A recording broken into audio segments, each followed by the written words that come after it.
네, 오늘은 요한복음 5장 말씀. 또 다른 명절이 찾아왔고 예수님은 예루살렘에 올라가신 것으로 얘기를 하고 있습니다. 양문 곁 베데스다라고 하는 연못이 나오는데, 베데스다는 배라든지 이런 말이 들어가면 항상 집을 의미합니다. 히브리어로 벳은 집을 의미하니까. 그 다음에 이제 베데스다라고 우리말로 번역을 했지만 헤세드라는 단어가 히브리어로 헤세드, 이걸 그냥 베데스다라고 그렇게 발음을 하고 있기 때문에, 헤세드는 구약 성경에서 하나님의 속성을 가장 잘 나타내고 있는 자비 혹은 사랑이라는 그런 의미를 갖고 있는 그런 뜻입니다. 헤세드. 그러니까 이 집은 자비의 집입니다. 자비의 집이라는 이름을 가진 연못인데, 이 간월천이라고 해서 보통 우리도 그 온천수라고 생각하면 되겠어요. 가끔 이렇게 부글부글 끓어오르는 물 속에서 물이 부글부글 끓어오르는. 근데 그것을 사람들이 이제 전설이 이렇게 내려져 오는데, 천사가 그때 임하는 것이다. 그래서 천사가 와서 물을 그렇게 부글부글 끓게 한다. 그때 어떤 병자도 그 물에 들어가면 제일 먼저, 그것도 참 냉정해요. 제일 먼저 들어가는 사람 딱 한 사람만 치료된다라는 그런 전설이 전해져 내려오니까 많은 병자들이 그거 지푸라기 하나라도 잡으려고 그 연못에 항상 대기하고 있는 거예요. 대기하고 있다가 거기 물에 맨 먼저 들어가고 싶은 그런 열망 속에 그렇게 한다는 겁니다. 네, 이 모습을 예수께서 지켜보게 됐고, 그 중에 38년 동안을 오랜 병고 끝에 거기서 주저앉아 있는 한 병자를 봅니다. 보통 이제 중풍병자라고 그렇게 얘기합니다. 38년 된. 네가 낫고자 하느냐? 예. 오늘 이 음성이 예수께서 여러분에게 묻는 질문들이 되고 모든 사람에게 하시는 질문이 될 수 있기를 바랍니다. 여러분 가슴 속에 네가 응답받기를 원하느냐? 네가 그 문제 해결되기를 원하느냐? 네가 낫기를 원하느냐? 라는 음성으로 정말 여러분 속에서도 마치 샘솟듯이 이 하나님의 음성이 들릴 수 있기를, 솟아나기를 바랍니다. 누구든 다 그걸 원할 거예요. 이 사람은 38년 동안 오랫동안을 적어도 병들고 나서 지푸라기라도 잡는 심정으로 와서 거기 있는데, 맨 먼저 그 물에 뛰어들기는 거의 가능성이 희박해요. 이 사람도 그걸 알고 있어요. 그럼에도 불구하고 거기를 떠나지 못하고 있는 거예요. 근데 한번 잘 묵상해 보십시오. 이게 정말 38년 된 이 중풍병자만의 모습인가? 아니면 어쩌면 우리 인간의 모두의 병든 모습인가? 이걸 이렇게 오버랩해서 우리가 이 말씀을 묵상을 해봐야 됩니다. 38년 동안 꼼짝도 못하면서 그저 지푸라기라도 잡는 심정으로, 그 효과가 있는지 없는지도 검증되지도 않은 그 물에서 그 온천수만 바라보고 평생, 38년이면 보통 한 사람의 인생을 잘 살면 40년으로 생각을 합니다. 그래서 한 세대를 40년으로 봐요. 2년 남았어요. 그러니까 거의 인생을 다 그 허망한 것을 바라보고 아무것도 하지 못한 채 낭비해버린 그런 인생을 그대로 보여주고 있는 모습이라 할 수 있습니다. 그런 인생에 예수님이 찾아오셨습니다. 내가 너를 구원해 주겠다. 구원받기 원하느냐? 네 인생이 정말 변화되기를 원하느냐? 라고 했다면 여러분은 어떻게 하겠습니까? 이것도 찾아보고 저것도 찾아보고 별것 다 찾아보고 이제는 지쳤습니다. 아무것도 할 것이 없습니다. 당신의 말도 제 귀에는 그렇게 희망적으로 들리지 않습니다. 제가 뭘 할 수 있겠습니까? 완전히 포기된, 절망된 그런 모습 같아요. 예수님께서는 그 영혼을 일어나 내 자리를 들고 걸어가라 라고 명령하셨고 그 즉시 그는 나와서 일어나 자리를 들고 걸어갈 수 있게 됐다라고 말합니다. 예수님은 바로 그런 분입니다. 세 번째, 이 요한이 보여주는 표적은 바로 예수님은 그런 분이다. 물로 포도주를 만드시는 분이고 또 진짜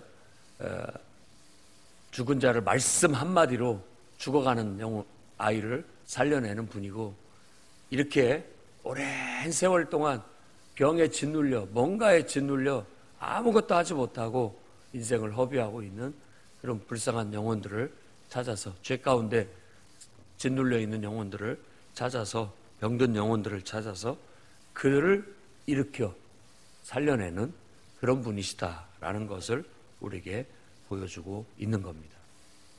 저도 여러분도 바로 그 예수님을 만났습니다.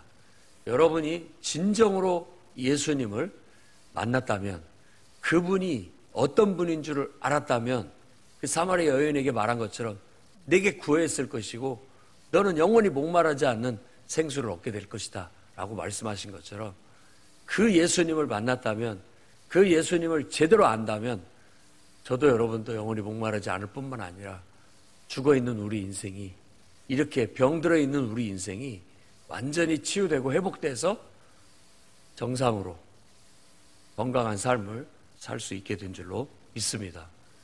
그 구원의 기쁨, 그 구원의 감격을 잊지 마시고 늘 감사하며 살아가시기를 주의 이름으로 축원합니다. 그런데 사람들의 반응은 틀려요.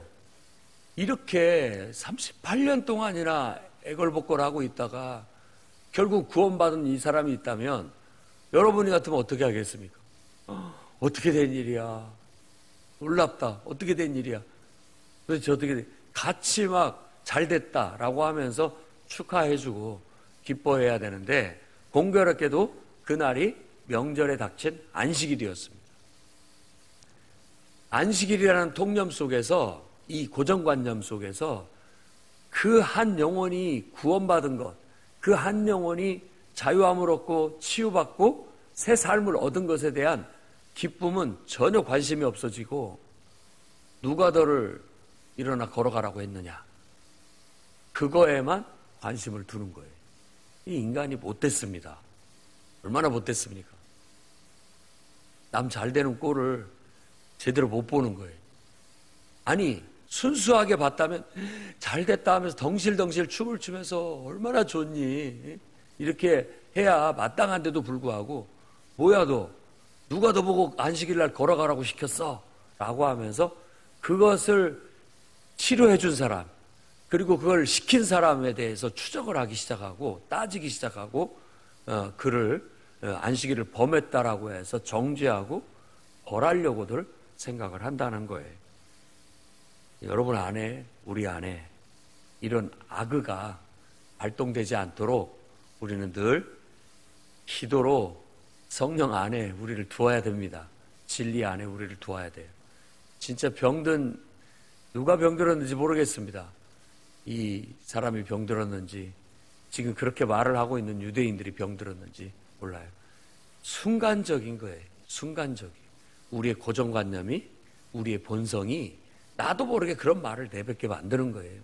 그러니까 우리가 우리 자신을 살피고 늘 성령 안에 두지 않으면 성령에 의해서 걸러지지 않는다면 우리의 본성은 언제든지 이런 말을 할 수 있습니다. 어떻게 그런 말을 할 수 있지?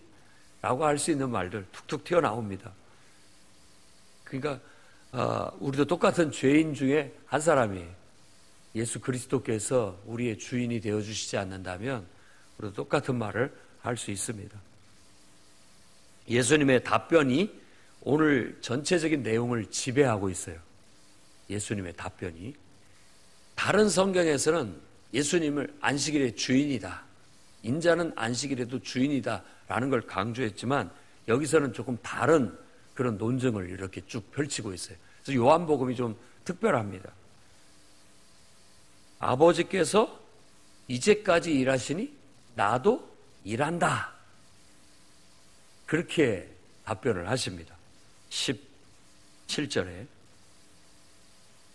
아버지께서 이제까지 일하시니 나도 일한다. 그러니까 다른 성경에서 넌 누구 권위로 도대체 뭘 믿고 그렇게 행동을 하느냐라고 했는데, 예수님, 나는 하나님의 권위로, 하나님이 시켜서라고 한다고 하는데, 너희는 도대체, 그렇게 묻는 너희는 도대체 무슨 근거로, 무슨 권위로 자꾸만 그렇게 질문하고 말하느냐. 이 말씀 속에는 핵심이 들어있어요. 우리가 하는 행동, 우리가 하는 말들이 아버지께로부터 왔느냐, 그거에 대한 늘 질문을 하라는 겁니다. 해야 돼요, 우리도. 그리고 내 말과 행동이 정말 아버지께로 왔다면 여러분, 누가 비난을 하고 비판을 하더라도 여러분 당당합니다. 그래야 됩니다. 그래서 뒤에 보면은 나는 뭐 판단할 것도 없다, 내 판단은 의롭다라고 예수님께서 그렇게 말씀하십니다. 내 판단은 의롭다. 왜? 기도하는데 하나님께서 그런 감동을 주셨고, 하나님께로부터 그것이 온 말씀이라는 걸 내가 확신하기 때문에 그렇게 한다는 거예요. 그러니까 예수 그리스도는 성육신하신 하나님으로서 그 안에서 하나님의 뜻대로 육체가 된 인간이 완전히 하나님의 뜻을 그대로 이루어내는 그런 일을 하는 하나님의 자녀예요. 그런 의미에서 그분은 하나님의 자녀예요. 아들은 아버지께서 시키는 대로 한다라는 거예요. 어떤 것도 아버지께서 시키지 않은 것이 없다. 다 아버지께서 시키는 것을 나는 할 뿐이다. 그렇기 때문에 나도 판단할 것도 없고 누구의 판단을 듣는 것도 나는 그렇게 중요시 여기지 않는다. 내가 중요시 여기는 것은 아버지께서 내 안에서 내게 주신 말씀, 아버지께서 내 안에서 하라고 하신 것, 그거 하는 것이 내 삶이고, 그게 내 삶의 기쁨이고, 그게 내 삶의 방식이고, 그게 내 삶의 영광이다 라는 아주 중요한 원리를 굉장히 강조하고 있는 거예요. 여러분들도 누가 여러분들을 비난할 때, 혹은 왜 그렇게 하느냐라고 말할 때 정말 이런지를 명확하게 하십시오. 나는 기도했고 하나님께서 내게 그런 감동을 주셨고, 이게 아버지 하나님의 뜻이라고, 주님의 뜻이라고, 성령의 감동이라고 믿고, 하나님의 음성이라고 믿고 확신하고 나는 그렇게 했다라고 한다면 여러분들의 행동은 정의롭습니다. 하나님 앞에 의롭고 하나님이 아실 거예요. 사람은 몰라줘도 하나님은 아셔요. 근데 이게 흐지부지돼요. 우리들의 대부분의 삶 속에 이게 내가 내 본능에서부터 나온 것인지, 내 얄팍한 생각에서 나온 것인지, 혹은 사탄이 나를 속여가지고 나도 모르게 뭔가 이렇게 확 감정에 씌운다든지, 또 욕심에 씌운다든지, 분위기에 확 덮인다든지, 다른 사람 말에 휩쓸린다든지, 이런 것에 영향을 받아서 나온 것인지를 순간순간 우리가 몰라요. 그리고 그냥 행동하는 경우들이 많은 거예요. 그러면은 우리는 어떻게 되느냐? 예수님처럼 돼야 됩니다. 예수님은 하나님과 인간 이렇게 봤을 때 하나의 간극이 없어요. 완전히 그분이 그분이고 그분이 그분이에요. 그렇기 때문에 그분에게는 죄가 있을 수가 없어요. 그 말은 하나님과 그 인간이 이렇게 연합이 되어 있는데 전혀 하나님 뜻하고 이 인간의 뜻이 다를 수가 없다라는 뜻이에요. 그분이 그분이기 때문에 다를 수가 없습니다. 그런데 우리가 예수님을 따르고 그분을 본받아 가는데 우리도 이와 같은 똑같은 예수 그리스도를 본받아 가고 그 상태가 돼야 됩니다. 나도 인간이고 내 안에 영이 있고, 내가 예수님을 영접했을 때 그를 믿는 믿음 안에서 예수님처럼 나도 창조주 하나님과 완전히 연합을 이루게 되는 거예요. 내가 하나님 안에, 하나님이 내 안에, 이 뜻이.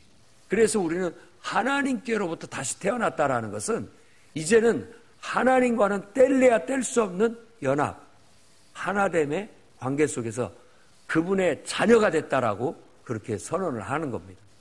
그러면 예수께서 하나님의 아들로서 완전히 하나님과 하나가 돼서 하나님의 뜻을 다 행한 것처럼 하나님의 자녀된 우리들도 완전히 그분과 연합이 돼서 그분의 뜻을 내 육체를 통해서, 내 인격을 통해서, 내 삶을 통해서 그분의 뜻을 이루어내가는 것이 우리의 삶이고 우리가 가야 할 길이고 살아가는 방식이 되어야 된다라는 거예요. 그러기 위해서 우리는 하나님과 내 사이에 가로막는 간극을 자꾸만 줄여가야 됩니다. 여러분들의 본성, 여러분들의 감정, 또 여러분 안에 여러분에게 영향을 미칠 수 있는 주위의 사람들, 또 많은 환경들, 이런 모든 것들, 그리고 그 이면에 역사하고 있는 원수 마귀, 사탄의 그런 유혹, 이런 모든 것들이 간섭하고 있고 영향을 미치고 있기 때문에 우리는 그런 모든 것들을 충분히 기도로 그런 것들을 밀어내고 하나님을 가까이 해서 순수하게 하나님의 말씀을 들으려고 노력을 할 때 예수님을 닮아갈 수 있게 되는 겁니다. 우리도 하나님께서 일하시니 나도 일하신다 라고 당당하게 말할 수 있는, 그러니까 내가 하는 게 아니다, 하나님께서 나를 통해서 하시는 것이다 라고 말할 수 있어야 됩니다. 그런 확신이 있을 때 우리는 주님을 위해서 당당하게 일할 수 있는 일꾼이 될 수 있다는 겁니다. 자, 19절부터 이제 더 자세하게 얘기를 하는데, 아버지께서 행하시는 그거 아들이 행하는 것이다. 나는 아무것도 내 스스로 하는 것이 없다. 이렇게 돼야 됩니다. 우리의 수행은 그렇게 돼야 되는 거예요. 내가 내 마음대로 하는 게 하나도 없다. 내가 사는 것 같지만 내가 하는 것이 아니라 내 안에 그리스도께서 하시는 것이다. 다시 우리는 이제 그렇게 고백을 합니다만은 예수님은 내 안에 하나님이 하시는 거다. 하나님이 하시는 거다. 이와 같은 명확한 확신이 우리 안에 들 때까지 우리는 기도하고 그런 영성을 추구해 나가야 됩니다. 아버지께서 심판을 아들에게 맡기셨다라고까지 얘기를 합니다. 그러니까 예수, 곧 하나님이 인간이 되신 예수 그리스도, 하나님의 아들의 권한은 바로 아버지의 모든 뜻을 다 행하는 권한을 가지고 있고, 그 중에 심판을 하는 권한까지도 가지고 있다라고 말하고 있는 겁니다. 아들을 공경함이 없다면 아버지를 공경하는 것도 아니다. 그러니까 하나님께서 보내신 자를 공경하지 않는다면 그 하나님을 공경하지 않는 거나 똑같다. 이 원리도 깊이 이해해야 됩니다. 그래서 교회 안에서도 주의 이름으로 주의 일을 하는 사람에게 대해서는 그 사람에게 하나님의 권위를 부여하고 하나님을 공경하듯 공경하라, 이렇게 가르칩니다. 이건 굉장히 중요한 영적 원리예요. 뒤에 보면 너희 안에 하나님을 사랑함이 하나도 없다. 왜? 그의 보내신 자를 공경하지 않으니까. 하나님을 사랑하는 게 아니다, 이건. 이렇게까지 얘기를 하는 거예요. 그러니까 너희 안에 능력이 나타나지도 않는다 라고 말하고 있는 거예요. 우리가 자칫 영적으로 이게 오염이 되고 잘못되면 결국 은혜가 사라지고 축복도 사라집니다. 그 모든 것들은 결국은 내가 자초하는 것이 돼버리는 거예요. 정말 어떤 경우는 내가 사람한테 하는 것 같지만 사실은 하나님께 하는 경우가 많습니다. 예수님 말씀에 사람한테 하는 것은 그래, 잘못할 수도 있다. 그건 뭐 크게 문제가 돼. 그것도 문제지만 큰 문제는 아니다.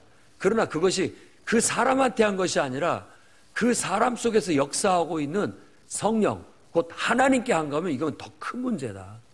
이건 하나님 앞에 죄를 짓는 것이다 라고 얘기하라는 겁니다.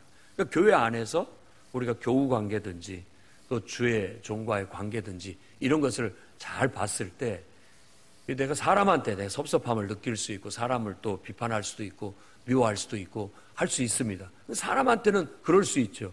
근데 그것이 어떤 경우 주의 일을 하고 있고 하나님이 그 속에서 역사하고 있는데 그게 그 사람한테 한 것이냐, 그게 하나님께 한 것이냐는 우리가 신중하게 따져봐야 할 문제인 거예요. 그게 하나님께 한 거면 그건 더 큰 문제가 되는 겁니다. 그래서 그게 백지장 한 장 차이 같아가지고 혼란스러울 때가 많아요.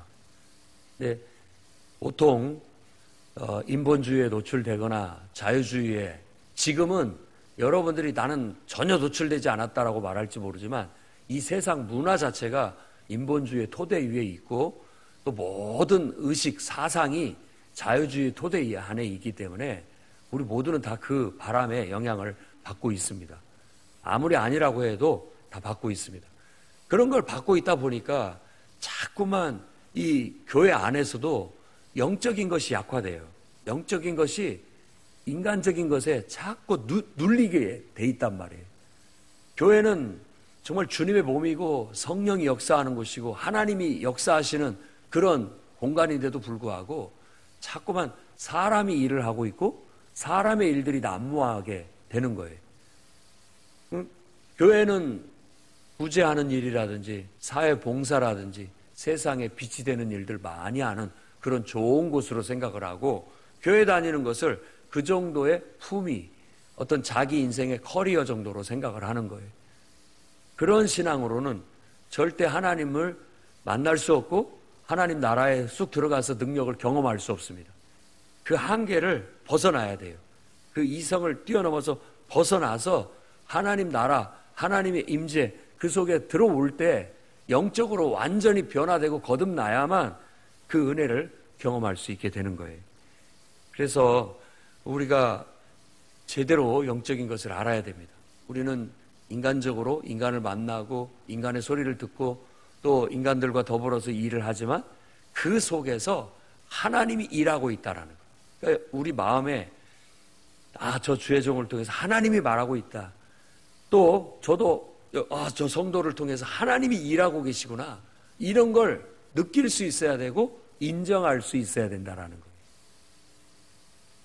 이제 교회 나온 지 얼마 되지도 않은 사람이 왜 이렇게 잘난 체 하는 거야? 왜 이렇게 나서는 거야? 그런 말도 잘 생각을 하고 하셔야 됩니다. 함부로 말하면 안 됩니다. 그 사람을 통해서 주님이 일하고 계시는지 어떻게 합니까, 여러분이? 만일 그 사람을 통해서 주님이 일하고 있는데 여러분이 그런 말을 했다면은 내가 지금 그 사람에 대해서 조금 너무 나서는 걸 제지시켜야 되겠다라는 마음과 그것이 하나님을 좀 제지시켜야 되겠다라는 것이 될 수도 있다라는 것도 기억해야 되는 거예요. 순수하게 볼 수 있어야 됩니다. 순수하게. 물론 교회 안에 무슨 다른 질서가 있다. 또 어떤 이런 규칙이 있다. 이런 것들도 생각을 해야 되지만 더 중요한 것은 저가 하는 일이 하나님이 시켜서 하시는 일이고 저를 통해서 하나님이 일하고 계시고 하나님이 역사하고 계시는지를 분별할 수 있는 영적 눈을 가지시라고요. 그래야 우리가 하나님 앞에 죄 짓지 않고 살 수 있는 것이지, 안 그러면 다 인간적으로만 생각해요. 일단 주의 일을 하는 사람 누군가가 너무 일을 잘하면 시기하게 되고 질투하게 되고 괜히 그거에 고깝게 보이게 되고 그런 모든 것들을 분석을 해보십시오. 그러면 그거 뭐냐라고 생각했을 때 그런 것들이 어떻게 보면 얄팍한 우리 인간적인 감정에서 나오는 경우가 있고 또 육신적인 판단에서부터 나온 경우가 많다라는 거예요. 우리의 판단은 하나님께로부터 와야 됩니다. 하나님께 기도하고 충분히 기도하고 묻고 난 다음에 얘기를 해야 되는 거예요. 우리가 그런 영적인 습관을 들여나갈 수 있도록 힘써야 됩니다. 그래서 예수님께서 죽은 자들이 하나님의 아들의 음성을 들을 때가 오나니 곧 이때라 듣는 자는 살아나리라 라고 말합니다. 왜냐하면 지금 성육신하신 예수 안에서는 하나님의 음성이 하나님의 생명이 꿈틀대고 있다라는 거, 역사하고 있다라는 걸 지금 증언하고 있는 거예요. 그러니까 아버지 속에 있는 생명이 바로 아들, 내 속에 있다. 그러니까 내 안에 하나님의 생명이 있어요. 내 안에 하나님의 말씀이 있어요. 그러면은 우리는 당당하고 곧 내가 사는 것이 아니라 내 안에 하나님께서 나를 통해서 역사하시는 것이 되는 겁니다. 이게 거듭난 영혼의 영적 원리예요. 이것들을 잘못 이용해서 이단들이 내가 바로 예수다, 꼭 이렇게 하면서 그런 얘기를 하거든요. 거기까지 넘어가면 안 됩니다. 완전히 그건 적그리스도가 되는 거죠. 스스로가 자기를 하나님의 자리에 앉혀버리니까. 그런 인간들은 인간 같지도 않게 취급하시고요. 정말 우리는 예수 그리스도를 닮아가요. 예수님 한 분 외에 완벽하게 하나님과 하나 된 분은 그분 외에 없어요. 어떤 이단 교주도 자기가 완전히 예수님처럼 완전히 하나님과 하나 됐다라고 말하는데, 그런 인간은 세상에 없고, 그런 말을 하는 즉시 그는 교만에 빠진 거고 결국은 하나님 앞에 더 큰 죄를 짓는 죄인이 되는 것이죠. 우리 모두는 겸손하게 늘 하나님의 생명이 내 안에 역사하도록, 하나님의 말씀이 내 안에서 역사하셔서 내가 주의 일을 하는 것처럼 그렇게 해나가고 살아가야 됩니다. 그래서 이 심판하는 권세는 어떻게 보면 나중에 백부자 심판대 앞에서 심판하는 권세이기도 하지만, 우리 앞에 이 심판이라는 단어 자체가 어떤 통치라는 의미도 있고 판단이라는 의미도 있는 거예요. 내 앞에 내가 하나님의 통치를 이뤄나가는 그런 삶을 산다라는 말도 되고, 우리가 하나님의 말씀을 힘입어서 하나님의 생명을 힘입어서 내게 주어진 일들을 하나씩 분별하고 판단하면서 나아갈 수 있다라는 것을 말하는 거예요. 그래서 성경은 늘 미래적인 천국을 얘기하기도 하고 현세적인 천국을 얘기하기도 하는 겁니다. 그것이 연속선상 안에 있지 분리된 게 아니에요. 이 땅에서는 그냥 아무렇게나 살다가 천국에만 가면 되는 게 아니라, 이 땅에서 살면서도 우리는 하나님의 임재 속에서 그분의 통치 아래 그분의 말씀을 받고 그분의 말씀을 가지고 역사를 이루고 그분의 말씀을 가지고서 판단하고 살아가는 그런 분별력 가지고 나아가는 게 곧 천국을 사는 것이요, 하나님 나라에 들어가는 것이고 경험하는 것이라고 표현할 수 있는 겁니다. 30절에 내가 스스로 할 수 있는 거 아무것도 없다. 나는 스스로 하는 거 아무것도 없다. 여러분들이 그런 고백을 할 수 있어야 됩니다. 듣는 대로 나는 심판하고 나를 보내신 뜻대로 나는 심판하기 때문에 나는 의롭다. 나도 나를 판단하지 않는다. 그죠? 내 안에 하나님께서 나를 통해서 일하실 뿐이다 라는 확신을 가져야 됩니다. 이것에 대한 분명한 확신을 갖고 있다면 사람들이 뭐라고 말하든 시험 들지 않습니다. 시험이라는 건 흔들림을 말하는 거거든요. 사람 말은 뭐예요? 나는 내 안에 하나님께서 내게 시키는 대로 나는 하고 있다. 이게 확신이 있다면 뭐 비난을 하고 욕을 해도 당당할 수 있습니다. 예수님처럼 당당하게 나아갈 수 있어야 됩니다. 또 다른 사람 속에서 하나님이 역사할 때도 그걸 볼 수 있고 그걸 인정하면서 하나님께, 그를 통해서 일하시고 역사하신 하나님께 영광을 돌릴 수 있어야 됩니다. 그게 온전한 거듭난 성도의 모습이 되는 것이죠. 그러면서 내가 나를 이렇게 내가 막 내 안에 하나님이 일하고 계시다, 나를 통해서 하나님이 역사하고 있다, 나를 내가 증거하니까 좀 부끄럽단 말이에요. 그러니까 나를 증거하는 이 있다. 일단 요한, 침례를 주는 요한이 나에 대해서 증거했는데 그가 나를 진리라고 얘기했다. 그가 진리에 대해서 증언을 했는데 내가 바로 그가 말한 그다라고 얘기합니다. 요한은 알아봤다라는 거죠.